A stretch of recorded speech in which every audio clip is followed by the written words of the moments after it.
Hello everyone! Sana okay po kayo dyan. Para maiba naman po, kaya dito po ako nag-video sa labas.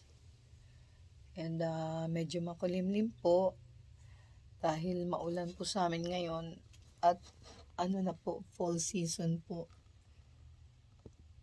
Naglalagas na po yung mga dahon ng mga puno po.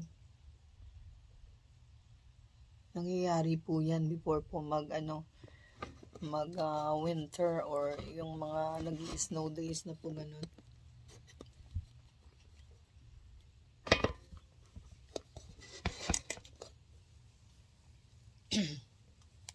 Galing nga po pala ako sa trangkaso, kaya pasensya na po kayo sa sa voice ko or boses ko na paus po. Magkaganon man po, nag-video pa rin po ako today para po ma-share po yung saloobin ko or naiisip ko tungkol po sa mangyayari pong botohan sa amin ngayon. Voting day po kasi ngayon para po sa pagka-president. And yung mga tatakbo pong president ay si dating Pangulong Donald Trump po. And si Ma'am Kamala Harris. And sabi ko po ma'am, bilang bilang paggalang po. Not po dahil personal ko po silang kakilala, hindi po. And hindi, kung makakaboto po ako, but hindi po ako makakaboto kasi hindi po ako citizen. Hindi po ako nag-citizen dito. And choice ko lang po yun. Kahit na offer po yun sa akin dati, inano ko po na hindi. But mahal ko po tong bansa na to. Ito po yung pangalawa ko pong mahal na bansa. Una po ang Pilipinas, and then ito po tong kinaroroonan ko po ngayon.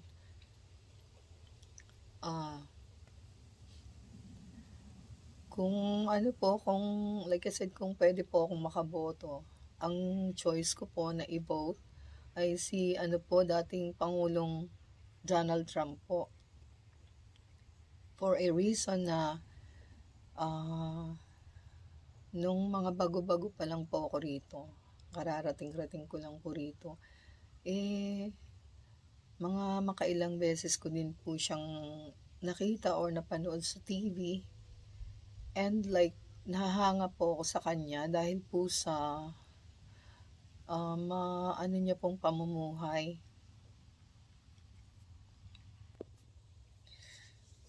Dahil po sa maunlad niya pong pamumuhay. And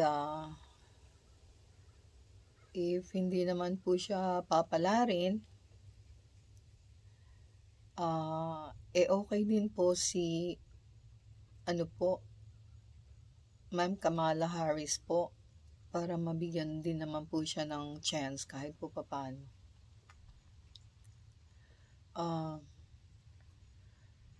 Wala pong, like I said, hindi ko po sila personal nakakilala, but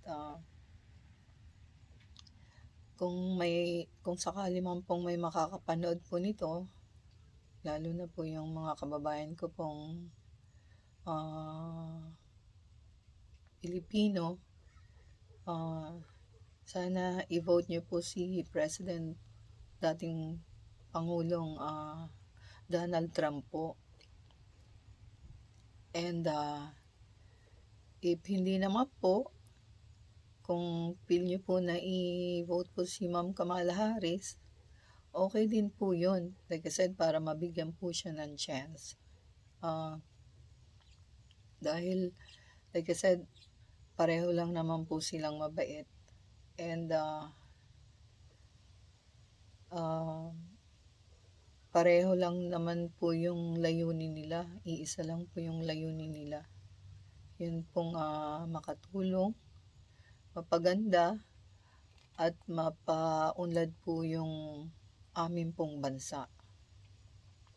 And makatulong din po sa iba pa pong mga bansa. So, bali, yun po, yun yung naano ko po na, yun po yung nasa sa loobin ko na, like I said, feel ko lang pong i-share today. Anyway, like I said, kung makakaboto lang po ako, boto po talaga ako. So, sana po sa mga pwedeng bumoto, mag-vote po kayo kung sino po yung nasa ano nyo, nasa puso nyo na feel nyo po na talaga pong pwede pong tumulong para po mapaunlad yung bansa po natin. So, ayun lang po. Marami pong salamat sa inyo. Ingat po kayo dyan. Bye po.